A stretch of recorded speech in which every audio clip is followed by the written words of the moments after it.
This is ATL Day Ones, part of Locked On Sports Atlanta. And it starts now.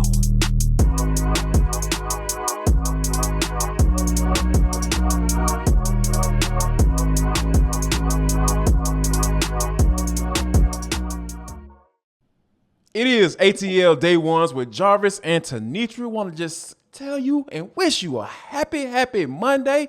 We want to thank you for making ATL Day Ones with Jarvis and T your first listen of the day. And remember, wherever you download your podcast, we are free. And we're on all the major platforms, whether it be iTunes, Spotify, you know the list. We're on every last one of those. And always, when you go there, and you go listen to the podcast, make sure you do this. And I don't want you to do anything else after that. I want you to take a break and just rest because I want you to really work hard on this review. Give us 5 stars and say how great we are because I know you believe that. I know you wholeheartedly believe that. And we only want you to go and say things that you actually believe. And we know you believe that we're great because that's just how we get down. Right here on Locked On Sports Atlanta. We got so much good stuff on the day. Oh, my God. The Braves were busy. The Braves sweep the Nats. They face off against the Mets. And we are starting our special NFC South preview with our main man, Julian Council, part of Locked On Panthers. We're taking a trip. You're taking a trip up to 85 for you guys. And last but not least, and for the culture. Whoo, man. Josef Martinez spoke it. And we're going to get into that. And last but not least, and Rhyne Howard.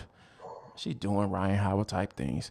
But before we get into all that, T, man, when you're talking about the Braves sweeping the Nationals over the weekend, you got Michael Harris doing his thing. Nephew Ronnie is out here hitting 400-foot blast, and Austin Riley is making a case for himself to be in the All-Star weekend. But I think that, it was good, though.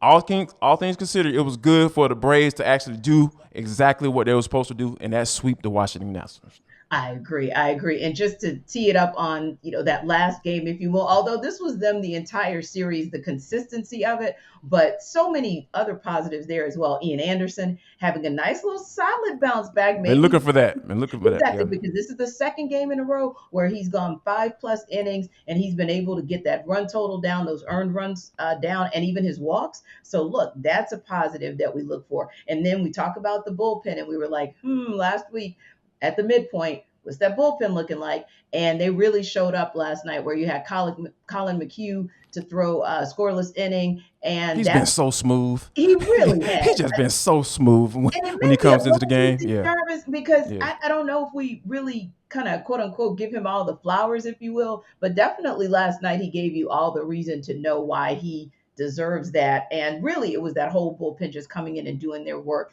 And Austin Riley, man, because we talked about how he broke out early, then it was quiet, and now he is right back on track. And you love to see it. This is the perfect time for Austin Riley to be peaking.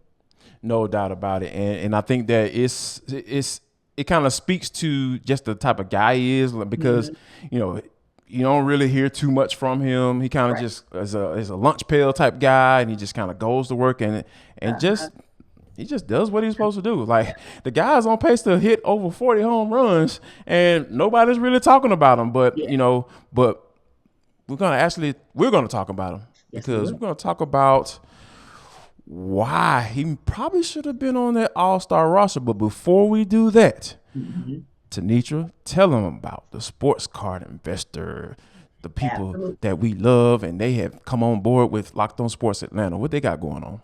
Welcome to the world of sports cards. That's what they have going on, a reimagining of the world of sports cards. So Sports Card Investor app is the hobby's most powerful resource. You can do a quick check on the value of your favorite cards. You can find great deals and profit from the hobby you love. Now, check this out. You can easily browse over 630,000 cards from every sport, with hundreds more added every week. So you can check out the latest values of your favorite cards with 7-day or 30-day charts. And I'll be checking that out because I'm interested to see for the crime dog. Yep. What I can get with Fred McGriff's rookie card. I want to see that from 86. And I want to check out the value of his card from 87. And I can do that right on the app also. You can find the best prices, buy directly through the app with the eBay deals feature. Now, whether you're a casual card collector or looking for an alternative investment opportunity like I am, the free sports card investor app has something for you. So you can check the value of, find great deals on the first cards of breakout stars or prospects. And can you imagine, Jarvis, the value of a Spencer Strider or Michael Harris card right now? Well, you can go to Sports Card Investor to find out what that value is. Go back in time too, like I talked about, my favorite, Fred McGriff. Want to check him out, but it's all sports. It's all sports. So download the Sports Card Investor app today, available for the free in the Google Play and Apple App Stores, or go to sportscardinvestor.com/locked on. No doubt. We love the free on Locked On Sports Atlanta. I don't know about you all, but I love it. Absolutely love it. Now, we talked about All-Stars, right? Let me go ahead and name the starters. We only have starter. Excuse me. Ronald Acuna Jr. was named a starter. Then we had Dansby Swanson, Max Fried, Travis d'Arnaud, and our boy Willie Contreras was voted to the All-Star game. So that's 5 starters. But like I mentioned before the little intermission there, Austin Riley is on pace for over 40 home runs. Yes. You can't even smell the doggone All-Star roster. What is going on? It's crazy. But also Kyle Wright. Kyle Wright is having 10-game winner. Yeah. Season of his life, like Right. 10 games. And he literally, with the second half or back half of the season, we'll call it, he can potentially get right into that 20-game mark if he just continues this tear that he's on. He's over 100 strikes already, and literally strikes to walk ratio is phenomenal. So Right. I feel like with Kyle Wright, you kind of hope maybe he gets a reserve spot. Maybe Snit will announce him as a reserve, or even an AJ Minter, who's just quietly been doing his thing, when he can, when the opportunity presents itself. But particularly, I wanted to say Kyle Wright, because he's somebody who you just kind of hope that if there's an opportunity for a reserve, that he will get that nod. And I agree with you on Austin Riley, by the way, as well. No doubt about it. Those young guys, like the Braves, just have so much young talent that they are just cultivating, and it just seems like everything is just coming to fruition right now, and it is a beautiful, beautiful thing to watch. Now, another thing that's going to be beautiful to watch tonight? Max Scherzer versus Max Fried. It's a maximum type situation going on tonight. The Braves are 1.5 games back in the National League East, but I have to ask you this question. Who is this series bigger for, the Mets or the Braves? I still feel like it's bigger for the Mets. And the reason I say that is because they still have something to prove, right? We are at a point where the Braves are literally like 7-2 or 8 out of 10, 8 wins in their last 10 games, right? And then I think about 7-2 in the month of July. And we all know what June looked like. June was crazy, 26-7, something crazy. But my point being, the Braves are braving in a good way, right? Indeed. But the Mets started metting in a bad way. Mets, you lost to the Marlins and got shut out yesterday. Thanks. Right. But I see the Braves trending up, and I see the Mets kind of trending down. And granted, just like the Braves are, Mets are getting some people back, but I think the Mets have to show that they're not going to Met, and they have to show that they're serious contenders versus pretenders. No doubt about it, and that's the thing that I'm going to be looking for is, what the Mets are going to be able to do, because, like I said, the Braves are four-time champs, right? Like 4 times in a row. They're going for number 5. They're going for the thumb. They're trying to go for the thumb in LA East division banner. So, like you said, I wholeheartedly agree that the Mets are the ones who have something to prove here, because how the Braves have been playing for this last month and some change, this is what we expected. This is what we expected them to do. And when you think about where they are from a roster standpoint, they're just so much more deeper than what the Mets have. Like the Braves just have more, and and they're better. They have more and they're better. So they have quality and quantity. So I'm not too concerned about how this series turns out, but it would be good to just go ahead and sweep them so we can get those people up in New York to shut up about making all these predictions. But I think that one thing, though, T,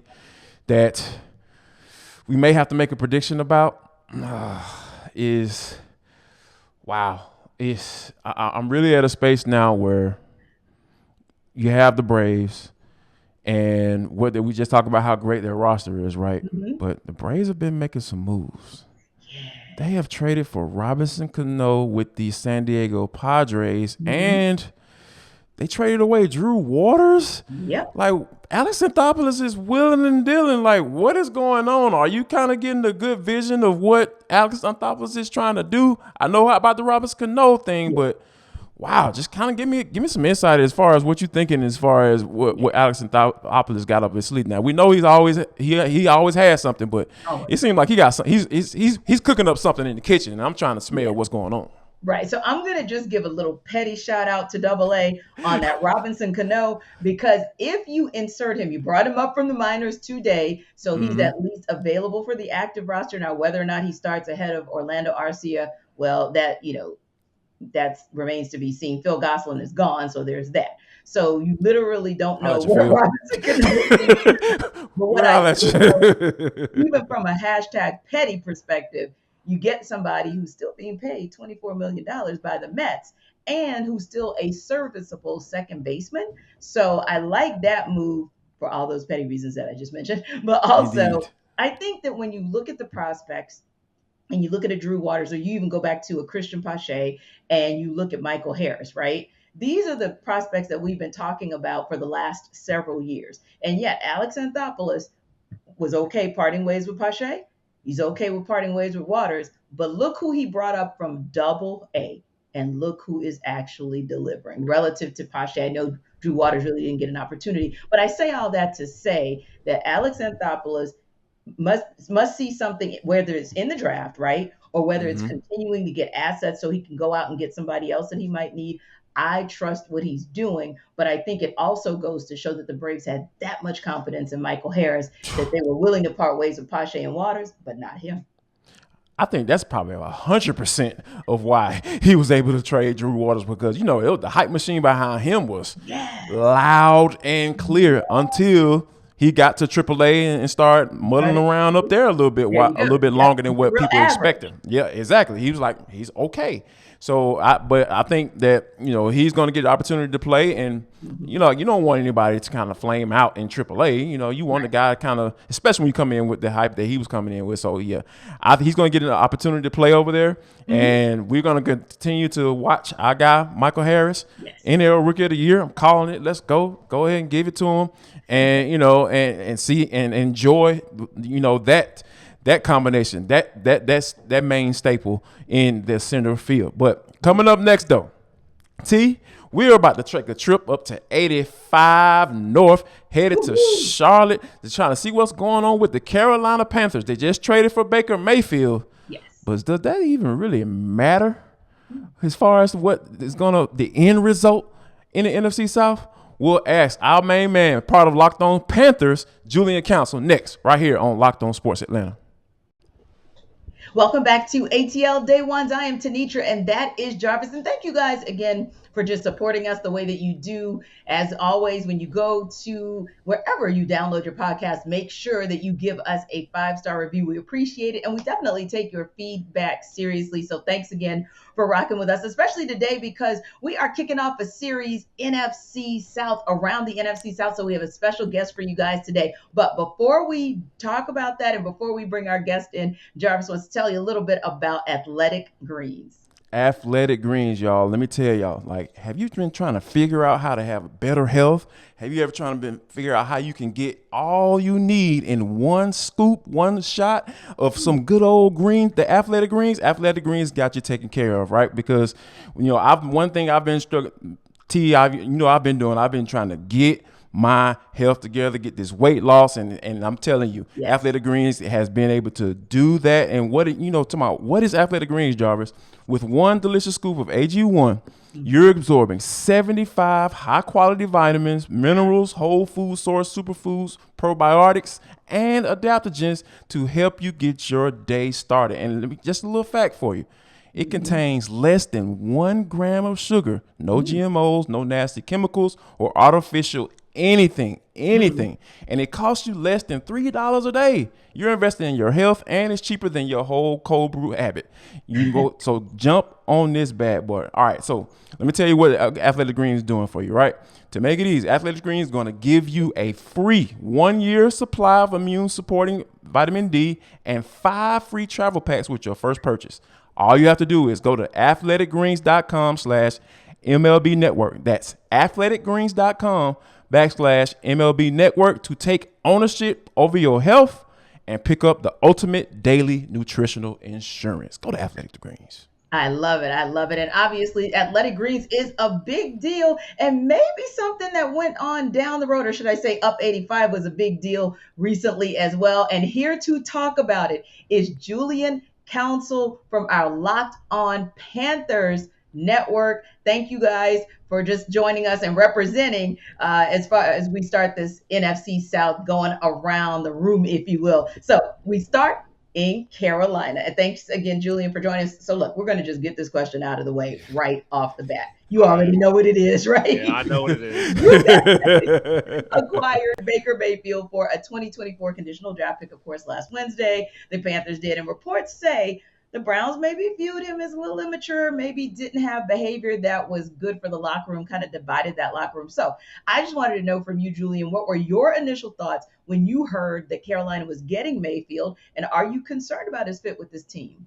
Yeah, no, first off, appreciate y'all having me on. I don't know how much I like seeing all this red and black around here. Not real comfortable about that. But, that's a little decorum for you. That's all. The welcome is welcoming. Welcoming decorum, right, Julie. Right. We're all friends, 85. Indeed. But, you know, when I saw the news, it was kind of like, well, it's about time. I've been waiting for months for them to get this done. Like, they could not go in the season with Sam Darnold. I know they drafted Matt Corral, but the plan has always been since they drafted him to give him time to sit back and to learn and to grow. He's not going to be able to do that if Sam Darnold's playing this upcoming season, because Darnold has never played a full 17 or 16 game schedule. He also has not played well. He's been statistically the worst quarterback since he entered the league back in 2018. So they need to go out there and find someone who could at least give this team an opportunity to compete after making what I thought were really good moves in free agency, especially rebuilding the offensive line. And Baker Mayfield was that guy. It was always, to me, inevitable that he would be here in Carolina. Now, what led him to Carolina, in part, like you're bringing up there, Tenitra, is the fact that he did wear on the Browns organization. Kevin Stefanski is for his head coach up there. And also not just him, but Hugh Jackson. You had public spats with him. Freddie Kitchens, the former head coach in Cleveland. And then last year, pretty publicly, him and OBJ had a falling out that led Odell going to Los Angeles, which worked out for him as he won a Super Bowl with the Rams. Now, the reporting from Chris Mortensen about the whole adult in the room doesn't look really good on the Browns now, considering all the things that Deshaun Watson has been accused of and now has had to settle in court. But I do understand why they wanted to move on, because Deshaun is a better talent, and Baker kind of was going to get them as far as he took them there a couple years ago to the divisional round, and they wanted to upgrade. So, yeah, there's a little bit of concern about Baker's past issues and also just his performance on the field, but he is far and above an upgrade from Sam Darnold and even Teddy Bridgewater, who the Panthers have rolled out there the last 2 years since Matt Rule's been here as the head coach.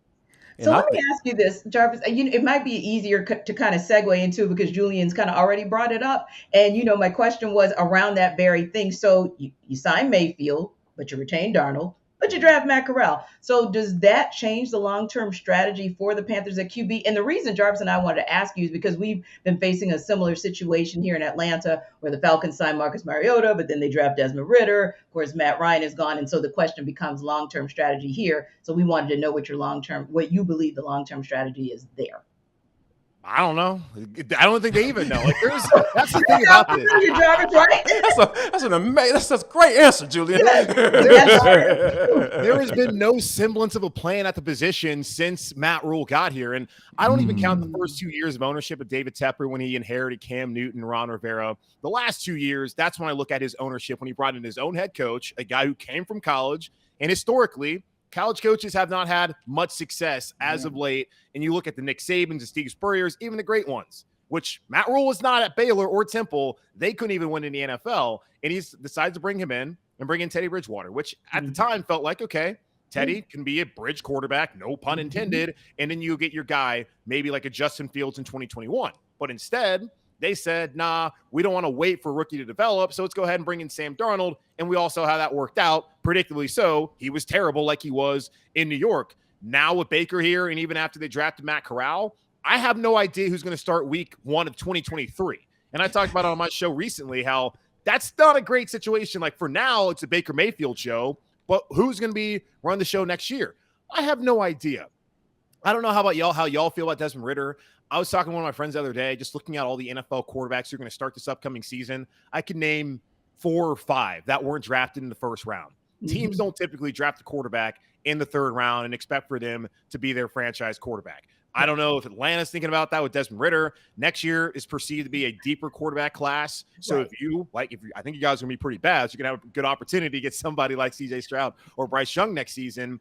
Is Desmond really the answer? For Carolina, I think they actually have a better chance of having success this upcoming season, which then could muddy the waters of their ability to get someone high in the draft. And then what do you do if Baker Mayfield ends up winning? And what now happens to Matt Corral? There's not really a semblance of the plan. They're just trying to figure out, hey, can we win this season? And then I guess we'll figure out all the things later on this upcoming offseason 2023. And to be honest with you, Julian, it seems like they're just trying to figure out how to keep their jobs. Yes, at the end of the day, what they're trying to that's do. How can I save my job and buy myself some more time? That's what Matt Rule is doing. I think that's kind of right on brand. Is what the moves that they've made, and like a lot of hoopla have been made about the Baker Mayfield trade. But my thing is, from a 30,000-foot view of the Carolina Panthers down here in Atlanta, me driving up 85 and taking a look at those guys. I've always believed, and you may or may not agree with this. I'm pretty sure you probably would because you seem like a very smart guy, Julian. Christian McCaffery is how this team, how he does, and his health is how successful is the Carolina Panthers are going to be. Now, granted, my question to you is that how important is it for Christian McCaffery to be successful in this year? Because you talked about Baker Mayfield being the quarterback for this year and being the starter. How important is it for Christian McCaffery to be healthy so Baker Mayfield so they can justify this Baker Mayfield trade? Yeah, I mean, like in football, like in life, you're only as good as the people around you, right? And you could say the same thing the last 2 seasons with Teddy Bridgewater and Sam Darnold. Not having Christian McCaffrey out there has hurt them. Now, the Panthers have only had Christian for 10 games over the last 2 seasons, and coincidentally, Matt Rule's record the last 2 seasons is 10-23. The Panthers didn't win all 10 games that McCaffrey played, but you can see that there's an obvious hole in the offense when he's not out there, and they've been so reliant upon him, which I think is part of the reason why he suffered from injuries, and that is also correlated with the poor quarterback play. So, yeah, how important is Christian McCaffrey? He's important. But last time he was healthy in 2019, back when Cam Newton only started 2 games, you had Kyle Allen for the majority of the season, the Panthers still went 6-10. He had 1,000 yard receiving, 1,000 yards rushing in that season. Only happened 2 other times, Roger Craig with San Francisco and then Marshall Faulk with the Rams, who's now in the Hall of Fame. So clearly, yeah, he was a good player, but he didn't impact winning. And the last 2 seasons when he's been out, well, they have won basically just as much without him as they won with him when he was the main focal point back in 2019. What matters most is the quarterback play. So, yes, having Christian healthy will help Baker Mayfield to take pressure off of him. Having a better offensive line will help Baker Mayfield. Getting Robbie Anderson to bounce back this season and Terrace Marshall, him breaking out this year, and even Rashard Higgins, who had a good relationship with Baker back in Cleveland, that all helps. McCaffrey is obviously important, but I don't think that he has that much importance is why you also look at why did you pay him all that money? Because you can find any running back like Mike Davis back in 2020 for Carolina who can give you some really quality snaps. So he's important. I just don't think he really means all that much to winning. I look at the quarterback position as being the end-all, be-all for Carolina to have any sort of success as far as the win-loss column goes this year. And I think one of the things I want to kind of follow up with you brought up Robbie Anderson. I thought that was pretty interesting. A lot of the news was a circle around him tweeting out, no, when they traded for Baker Mayfield. And it seems like he kind of walked it back. What sense do you get as far as how Robbie Anderson really feels about Baker Mayfield? I don't know if there's an actual issue there. Like he told us a couple weeks ago at Mandatory Minicamp, he's like, I don't know, buddy. Like I don't know him. So it's like I don't see why they would ever have met at each other. Like at what point would their paths across? He's gone back and said that it was all about defending Sam Darnold. He was on the I Am Athlete podcast, I think last week, talking to Brandon Marshall and those guys and telling them how, he really was kind of talking about Sam Darnold and how when he was in New York, he saw how Sam's development got all messed up.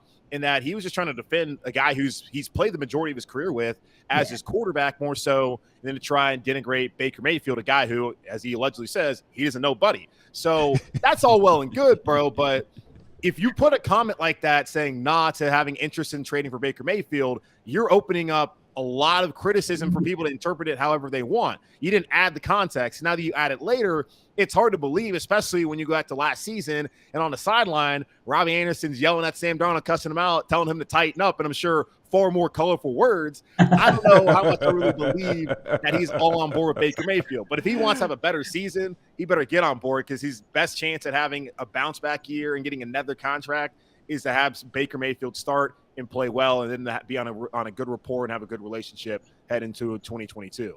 Agree, because Robbie Anderson, of course, had season lows all across the board: yards, catch percentage, yards per game. So he needs to focus on Robbie Anderson's game. Right. But listen, we appreciate you stopping by. Hopefully you'll come back sometime in the season, whether you want to come back ahead of October 30th when you guys come down 85, or whether you want to come back closer to November 10th when we go up 85, the Falcons, that is. We just appreciate you stopping by. And of course, guys, when we come back, it's going to be a little for the culture. We had a rookie doing some big things over the weekend. We'll talk about it on the final segment of ATL Day Ones with Jarvis and Tenitra. We want to thank you for rocking with us throughout the entire show. And also, we just want to say thank you for making ATL Day Ones your first listen of the day. And remember, we're free and available wherever you download your podcast. And wherever you download your podcast, make sure you leave us a 5-star review. But Tenitra, this is for the culture, and it is the intersection between sports, entertainment, and the culture, and sometimes whatever the hell we want to talk about. That's just how we get down here. Now, there's a little drama over there in at Mercedes-Benz. No, we're not talking about the Atlanta Falcons. We're talking about Atlanta United. They take the L over the weekend. T and Gonzalo Pineda, Josef Martinez, they had words. And I think the first thing, just for me, when I heard these words from Josef Martinez, because he talked about guys not really coming with the energy they need and not really being a part of the team. And the thing about it, the first thing that came to my mind is all those moves that Darren Eales and Carlos Bocanegra have made. The guys that they have brought in, they haven't been team guys. They haven't been locker room guys. Those guys have come in with initiatives that have nothing to do with Atlanta United. And I think that that's a product of the people who made those decisions to bring them in. What say you? Yeah, I would agree. I don't think, and I don't fault the United front office completely, because you had so many holes to fill in so quickly. It was one guy going down after another, after another, after another. But when Bobby Shuttleworth retired abruptly last week, not to say he's not an older, veteran, if you will, but that was interesting to me.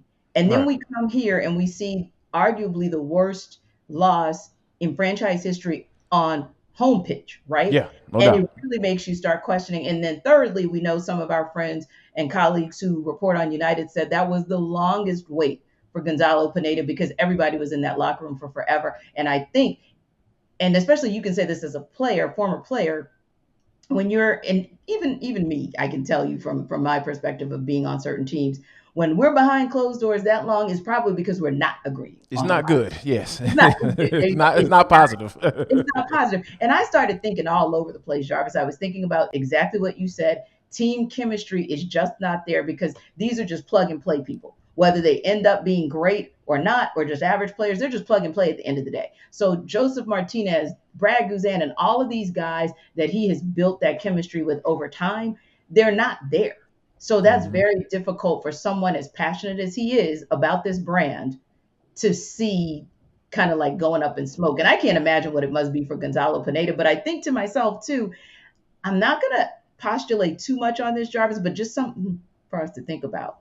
December 2018 is when Tata Martino parted ways with this team.